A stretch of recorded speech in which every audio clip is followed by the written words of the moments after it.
Does the meditation have to be positive? Or is it just the flow of thoughts? And if we think about it in this way, then we can understand that to make changes in that flow, we need to be conscious and we need to go little by little because those grooves, those ruts are deep. And everything we do without thinking, without consciousness, deepens that. But whatever we're doing to change that is also powerful and is also can be very effective. This is Task Time Energy, the purpose-filled productivity podcast. I'm your host, Scott Miller. Welcome to the show.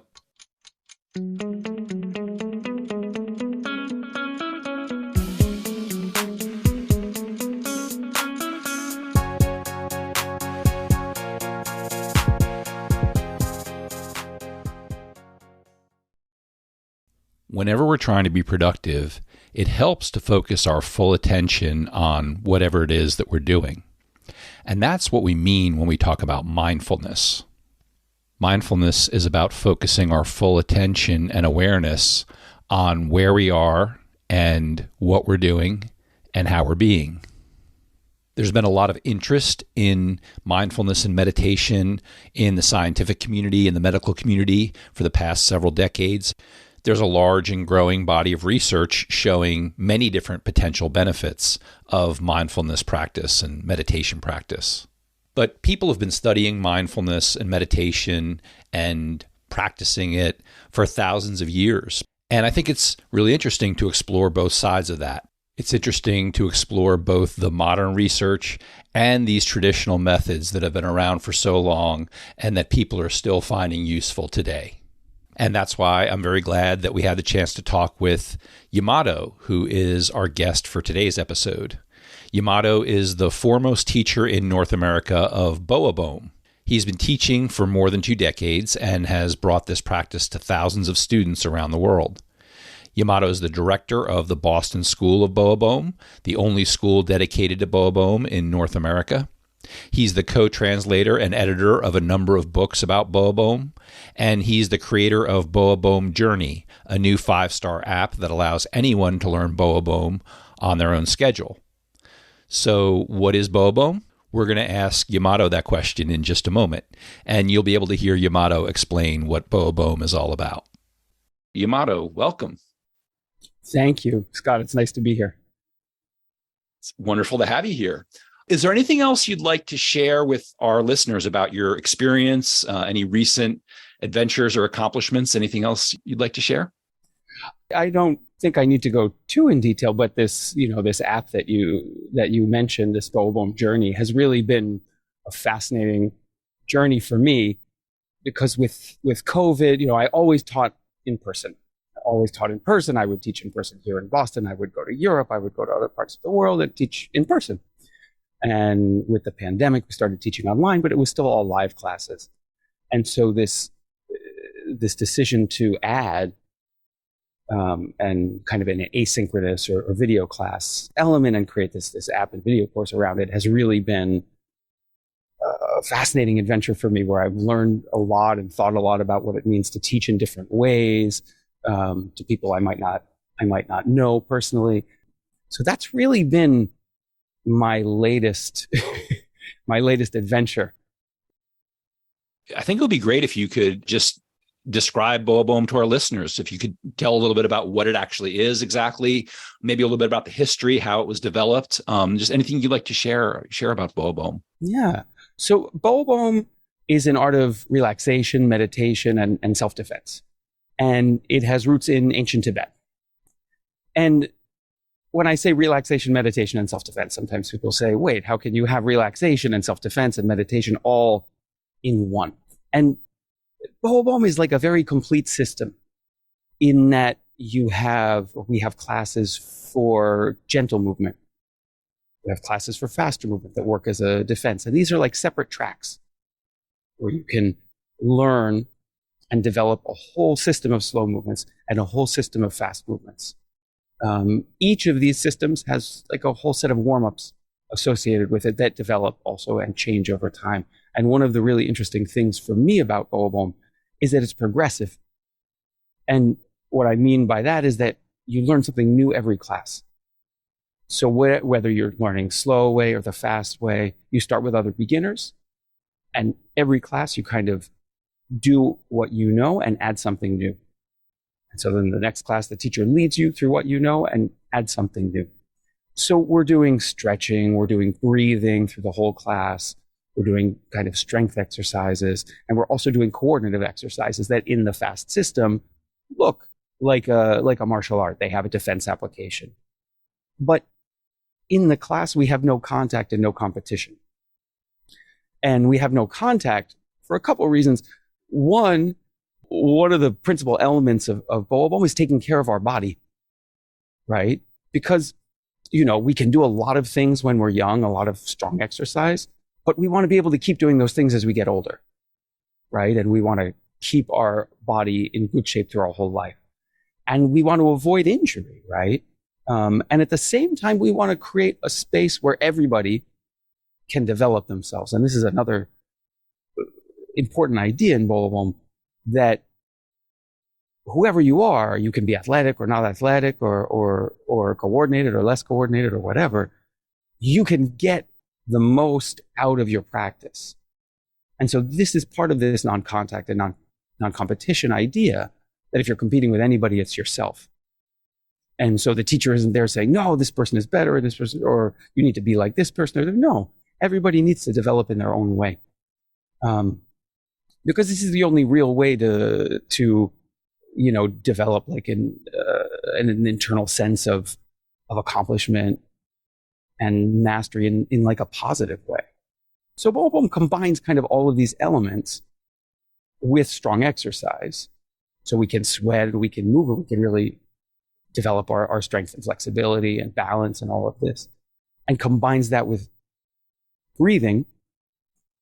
And on top of that creates this meditation and movement. And we create the meditation and movement through many different ideas. One is that the breathing is like the core of all of our movements. We're breathing in a very directed or conscious way with every movement. And also this progressive element helps us to create a meditation. But the meditation is like 180 degrees from a normal seated meditation. And over the years, I've had many, many students who say, wow, I can't meditate because I can't sit down. I can't sit still. I can't stop my mind from thinking about work, from thinking about my kids, from thinking about what I'm going to, whatever, what I'm going to do this weekend, what I'm going to have for dinner, or anything. It's not that we're always thinking about stressful things. We can be thinking about really positive or fun things. But it can be difficult to kind of direct the mind away from that. And so in Boabom, we say we use the body to move the mind. And what I mean by this is that by doing the movements, the breathing, we follow the teacher, whether live or in an app. And by adding something new every class, you create this meditation in movement, because there's really only so many things that our mind can focus on at once. And once I start thinking about my shoulders and my back and my breath and my arm, I'm not thinking about work. I'm not thinking about, my rent or my mortgage payment. I'm not thinking about the exam I have to take. And so I give myself a respite, because we live in this very cerebral culture, right? We're always thinking. And we need a break from that. Because if I hold my fist like this really tight all day, it's going to be exhausted at the end of it. My arm's going to be exhausted. But if we do the same thing with our mind, we exhaust ourselves in the same way. So we need a break. And that's one of the things that we achieve with this idea of meditation and movement. Now, we also have seated meditation techniques that we practice through breathing and different ideas about visualization and imagination. But the meditation and movement is really like a core part of all. I think there are a few things in there that are interesting to explore. One of them is what you were saying about people who say, oh, I can't meditate, right? I can't sit there and meditate. for me, like I've practiced meditation for many years, and I can sit and meditate, and I've led some beginners classes. But I find the easiest way for me to do something that makes me very present in the moment and mindful and gets rid of all the distractions of life is windsurfing. When I go out on the water and I'm on the board, and there's something about that that brings me into the present moment. And I think it's really interesting for people to explore that, the idea that meditation, there are many types of meditation, and some are more active. So it's interesting that, to hear you say that, and it sounds like that's something that's a very integral part of Boabom. Yes, absolutely. And I will say that in the years that I've been teaching, in the decades, I feel that there's more understanding of moving meditation than there was maybe 20 years ago or something like that. It seems to be flowing into the kind of the consciousness about this. But still, I feel like there's remains a lot of prejudice about this is what meditation is. We're sitting down, we're doing transcendental mindfulness, what we're sitting and we're conducting our thoughts in a specific way. And I think that's excellent. It's great to do that. But like you say, we can find meditation in so many things. And it's just like this concept of flow state, I think, is like very linked with all of this. And sometimes I have this thought that everything is meditation. Because what are we trying to do when we're meditating? We're trying to conduct our thoughts, right? In a way, right? And that way is to be calm, at peace, whatever different tradition or technique we're looking for. We're conducting our mind in a way. But we're always conducting our mind in a way. Because if we think about mind as water flowing, the water always flows. And it flows in the path that it knows, right? The Grand Canyon is the flow of water over millennia. And the patterns that we develop in our mind from when we're a child, that is the flow. And so, say I have a specific goal in my meditation. Say I don't want to get so angry at little things. And I focus my meditation on that. But every time I get angry at a little thing, I deepen that kind of rut because the water is going that way. So which is the meditation? Does the meditation have to be positive? Or is it just the flow of thoughts? And if we think about it in this way, then we can understand that to make changes in that flow, we need to be conscious and we need to go little by little because those grooves, those ruts are deep. And everything we do without thinking, without consciousness, deepens that. But whatever we're doing to change that is also powerful and is also can be very effective. This is like a very broad way of thinking of meditation, but I think it's not obviously not the only way, but I think it's valuable to think about it in that way. Because when we think about it in that way, we see that anything we do, we can apply ideas about conducting our thoughts. Even if it's difficult, even if it seems forced, and be creating a kind of meditation. In that when we're driving in the car, and then we hold ourselves back, that's a kind of meditation. The more we do it, the less we're going to want to get mad at the person, whatever. If we're on the internet, I want to write this thing because this is wrong. We hold it. There you have a little meditation. Now the formal practices help us. And this is one thing about Boabom that I find has been incredibly powerful for me, is that it's like a reservoir. It gives me a reservoir of energy. Because it's easy to adapt to the situation, to be flexible when everything's good, when we're feeling good, when everything's going our way. But when we're feeling challenges, we're tired, we're sick, whatever, it's much harder. And so how can we develop the energy that we need to help us do our best in that moment? And so the Boabom, through these ideas of meditation and movement, this idea of like, that we have of like burning or getting rid of negative energy through a class, we move, we sweat, and we release the tension. Because tension and stress are a normal part of life. How can we deal with that stress?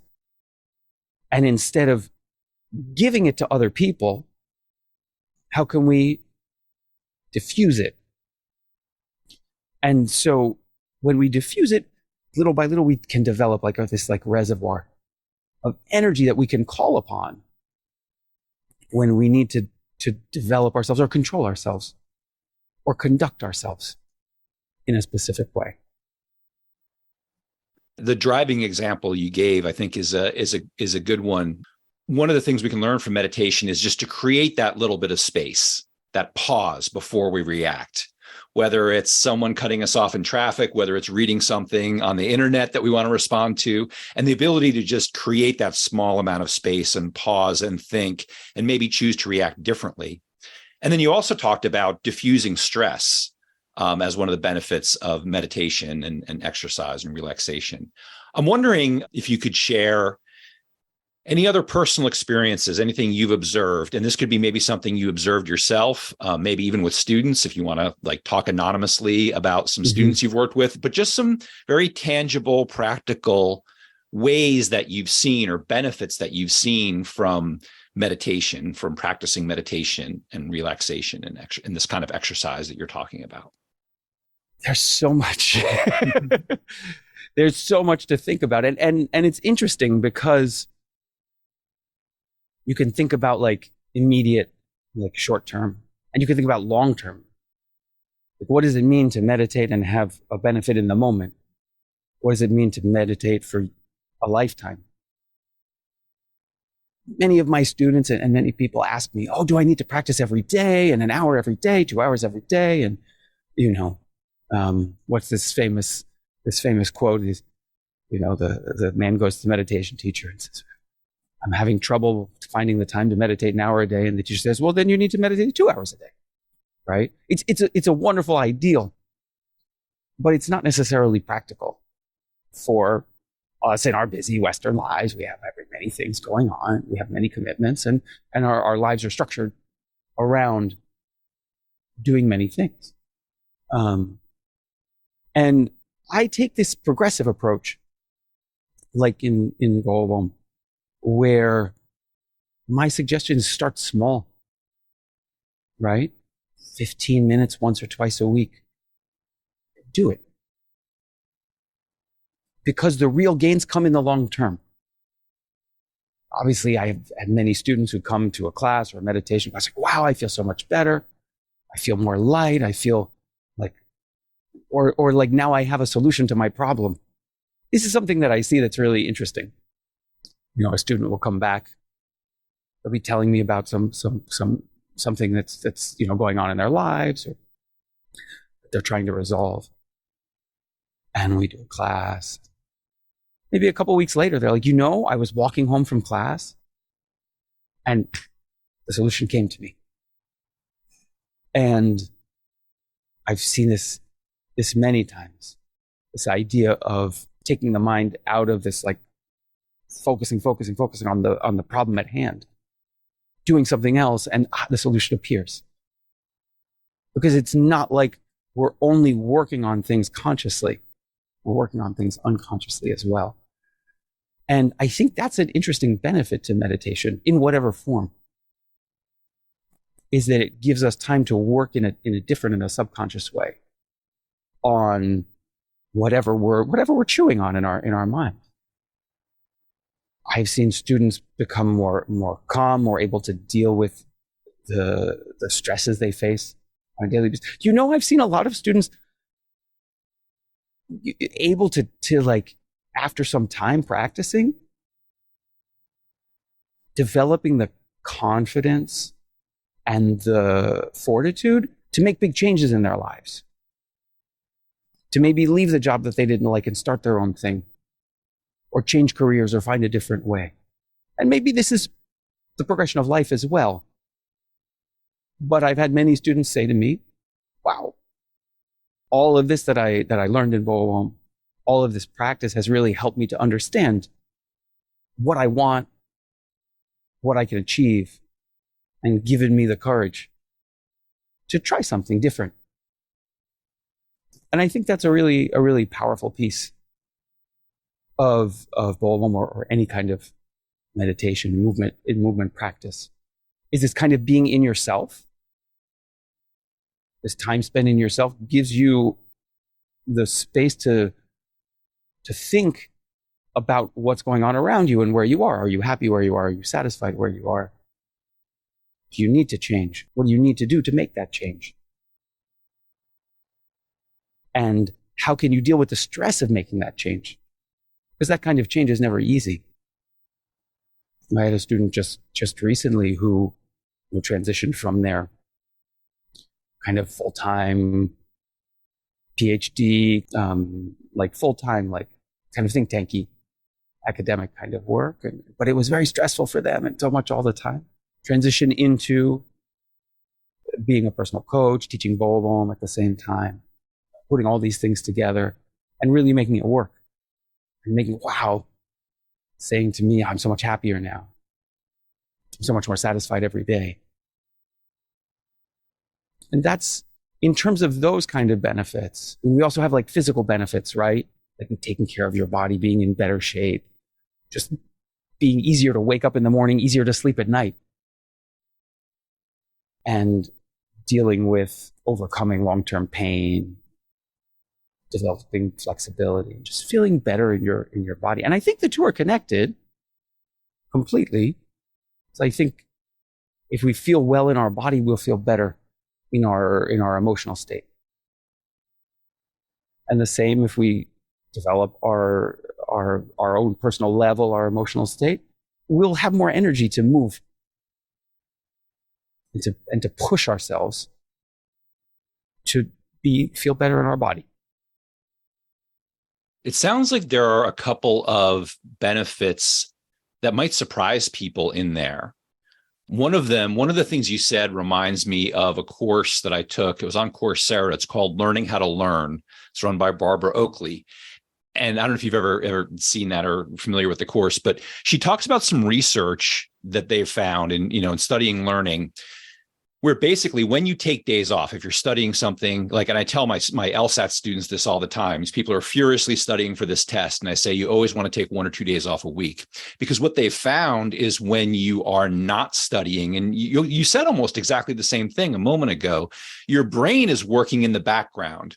When you take your conscious attention off something, suddenly like the next day you say, oh, wait a minute, and you have a new idea. And it sounds like something like Boabom is very well suited to that, an activity where you're focusing your attention on something very different for a period of time. With that facet of mindfulness, movement, all these things coming together in a way that seems like it would promote that very, very well. That I think they call it diffuse thinking, where you're not consciously focusing on something, which allows your brain to do that more interesting, subconscious work in the background. Maybe building some confidence. I think when we have a combination of mindfulness with physical activity, some type of physical exercise where you can see progress over time, it does build people's confidence. And I think that definitely spills over into other facets of life.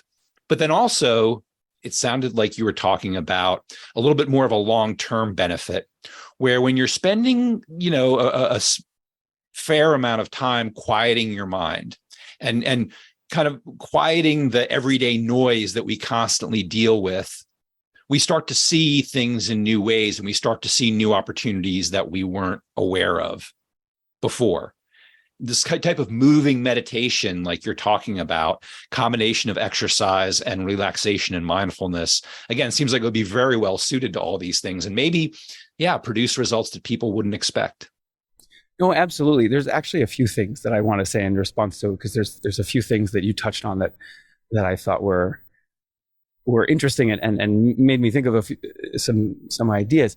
I had this class many years ago, and I started teaching these kids when they were like 9 or 10 years old. And they took class with me every week until they graduated from high school. They went off to college, and they're all over the country. And wonderful kids, great families, like really like good energy, and really doing fascinating things now. And the parents hosted a little party at the end, right? Before they went off to college. It's like a thank you for teaching our kids for all these years. And one of the kids said something at that event, which is almost exactly the name of that class. He said, Boabom taught me how to learn. And this is a kid headed off to Princeton, right? Like he's doing all the right things and it's very, it's very successful now. And that always stuck with me. It's like, it's right, because when we go progressively, when we break things down, you might not see in the beginning what you're building. And sometimes that's good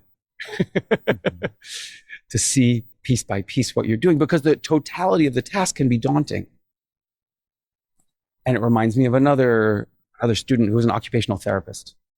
And in occupational therapy, they have this concept of just right challenges. I don't know if you know this idea, but the just right challenge is something that's not too easy, not too difficult. And this is kind of the ethos of the progressive idea in Boabom and of the movements. From the first, the movements are not too easy and not too difficult. You can learn them, but it takes a little bit. You need to put energy into learning it. You need to put time. You need to put attention. And then you have another movement. Maybe it builds off that one. Maybe it's something different. And that one is maybe a little more challenging. And the next one is maybe a little more challenging. And so as you develop your coordination, your left, right, your balance, you're asking more of yourself each time. But you're always starting here in terms of you and trying to go here. And then once you're here, it's the same again, right? And that, I think, is a huge factor in building confidence. Because you are seeing yourself go from not understanding to understanding in an arc that you can see. It's not so broad that it's out of your vision. You're not building a pyramid, right? Maybe you're making a brick. And then maybe you're making another brick. And then you're putting the bricks together. And so I think that idea about learning and confidence really goes together and is integral to what we teach. And then this other idea you mentioned about having like seeing things in a more open way is, I think, something that I talk a lot about with my students. Because when we think about defense, most of you, physical defense, right? What can I do if somebody tries to hit me? But really, that's not happening a lot in our, everyday, right? We live in a reasonably safe Western societies, right? I'm not walking out of here and somebody's running up to me with, it's not my everyday, thankfully. But it's good to be able to defend yourself. Maybe you need to use it once in your life, right? And it works and you run. But what is the big goal of defense? Right? We have a tendency to, by nature, go into fight or flight, right? We're threatened. We see two options. We see fight, we see flight. This is it. This is what we see, like a tunnel. With the right side of the tunnel or the left side of the tunnel. That's fight or flight. The body gets tense. Our heart goes. We breathe very fast. But what we do in Boabom, by developing strong exercise defense, self-defense, but without contact, without competition, we get used to being calm when we're moving in a powerful way. And we do some work front to front, students working together, but always without contact, always moving to the side of the other person with full energy, but deliberately missing. And in the beginning, this can be difficult because you're in front of another person. This other person is moving with some power, breathing, right? Giving off energy. But with time, doing our own strong movement and creating the breathing and the meditation through that, doing strong movement with other people, but without the fear of contact, without that stress. In this way that we know that we are learning to be relaxed through strong movement. What happens is, in fight or flight, our vision becomes more broad. So when we're faced with a threatening situation, and it doesn't just have to be a physically threatening situation. Well, there's like a few different ways to think about it. One is a physically threatening situation. From a defense perspective, if you need to use your hands or your feet to defend yourself, you can do it better than not being able to do it. But better than that is keeping a broad vision in that stressful moment, because 9 times out of 10, you'll find a nonviolent way out of it, which you might not find if you're in full fight or flight. These are like kind of concentric circles of defense.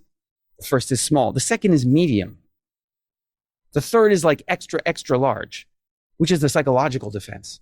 Because every day we have stress, we have psychological challenges. Like you talk about preparing for a test. That's a big psychological challenge. Being in a test is very stressful. How can we manage that stress? We can think about it as a psychological defense. Or having to give a presentation at work, or back to the car, being in the car, right? All of these things are stressful. But if we can develop a way to keep that broad vision in the stressful moment, we're much more likely to be able to be creative, to be flexible, and to not have a strong negative emotional response. And I think that when I talk about defense, that's really what I'm thinking about and talking about, is almost resilience. And how can we develop that over time? And just how powerful of a tool or a technique that can be. There's so much in there that I think would be beneficial, no matter what people want to do with their time, no matter what people want to do with their life, their work. So many parts of that, of being resilient, of having effective tools to deal with stress, whether it's the everyday stress or whether it is an acute situation that we have to deal with. Well, Yemado, I want to be respectful of your time and of our listeners' time. I like to ask people a question at the end of every podcast episode, and I'd like to ask you that same question, which is, what is your dream right now? What is my dream? That's a great question. I would say that my dream is to continue everything that I've been so lucky to be able to do. I've been teaching for more than 20 years, have a successful studio, have this app that's growing now. The dream is to continue that. And, I think I said in the beginning, I really enjoy the connection with students. And before the pandemic, I would travel a lot to Europe to teach. So maybe that's my kind of simple dream. And I think I'm starting to make plans for it to become reality, is to continue that connection. I love to see what people are gaining from Boabom, how they're practicing it. I learn from every student because everybody's unique. And to continue that's part of the reason for doing this app, this Boabom journey that we call it, is to share Boabom with more people and connect with those experiences and share that positive energy that I've felt through this practice, for so many years of my life, and see what other people can do with it. Excellent. That's wonderful. Thank you for sharing. Of I hope course. all those things become a reality for you. That's wonderful. I hope so too. Yemado, thank you again for your time. Thank you for sharing all this information about Boabom. How can people get in touch with you, or how can people learn more about you and your school? Absolutely. So the easiest way is to go to boabom.com. That's the principal website around the Boabom Journey app. If you go to boabom.com/gift, you can access a free class where you can do like a 20-minute class and see the fundamentals of the basic branches of Boabom, warm-ups, slow movements, fast movements, and meditation. You can follow us on Facebook. It's Boabom is our handle, facebook.com/Boabom. On Instagram, we're at Boabom Journey. And you can also just reach out through the website, through the boabom.com. Send an email. I'd love to hear from you, and happy to answer any questions, talk more, and share this teaching with you. I'll be sure to share links to those locations in the show notes so that people can find them there. Well, Yemado, again, thank you very much for joining us today, and thank you for everything that you shared. It's been my pleasure talking with you. This has been a really great conversation, and I look forward to talking to you again in the future. Once again, you can find those links that Yemado just mentioned in the show notes. Just click the little info button, little I in your podcast player, and you'll find those links. If you would like to try a very short breathing exercise and breathing meditation led by Yemado, listen to episode 33 of our podcast. We shared one of those breathing meditations with you in that episode. You can also listen to episode 31 and try a short grounding mindfulness meditation that's led by Dr. Isabel Roth. If you're finding this interesting and you'd like to learn more about mindfulness, I encourage you to listen to the full episode with Dr. Isabel Roth. That's episode 32. And also our episode with John Colkin. That's episode 29. Dr. Roth and Dr. Colkin and Yemado, they don't work together. They're not involved in some mindfulness project together or endorsing each other's work. As far as I know, they've never even met each other. It was just kind of a fun coincidence that I happened to have met each of them recently. I was introduced to them by different people, and they all agreed to be guests on my podcast. And for me, this has turned into this fun and interesting mini series of episodes on mindfulness. And I hope you enjoy this as much as I'm enjoying it. If you're listening to this podcast because you'd like to change the way that you use your time, maybe you want to use your time in a more satisfying way or a way that feels more valuable to you, check out my website, scottmillercoaching.com. There's some other information, some other resources there that you might find helpful. Remember to like or follow or subscribe or do whatever that button on your podcast player tells you to do so you'll see when our next episode comes out. If you're wondering what my dog Bug is doing, Bug is hanging out with her new best friend, Maple, who is a dog that we just adopted a couple of weeks ago. And Bug and Maple are having a great time together. And I hope you have a good time this week too. Take care.